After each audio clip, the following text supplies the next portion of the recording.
everyone! Welcome back again to my channel, and for today, for this video, I will making sinigang na hipon. 5 lang po ang ingredients natin. Hipon, sampalok mix original, kamatis, talong, at sitaw. Tara guys, luto tayo! Eto guys, kumukulo na ang tubig. Ilagay natin ang kamatis.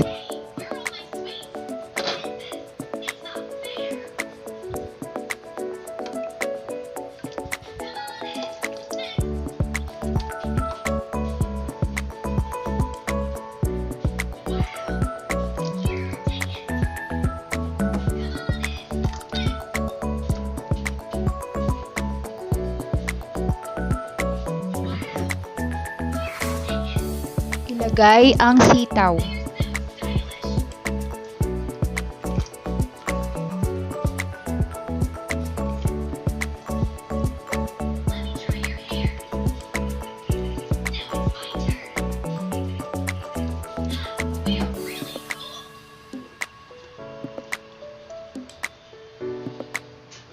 Ilagay ang talong, eggplant.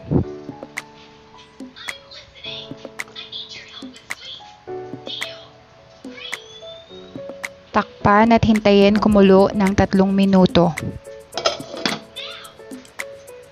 Ito guys, after 3 minutes, kumukulo na, ilagay ang hipon.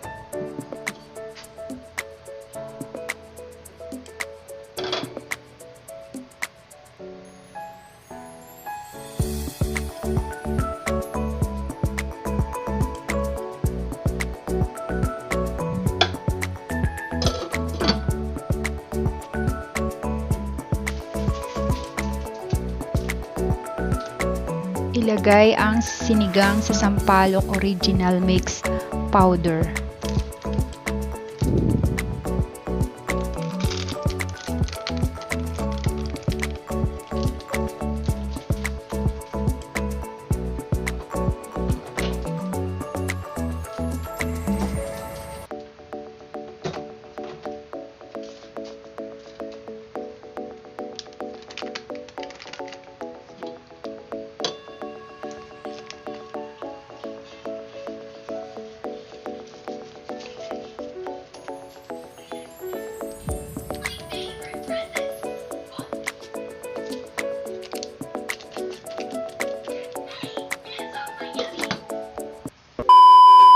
Hi people!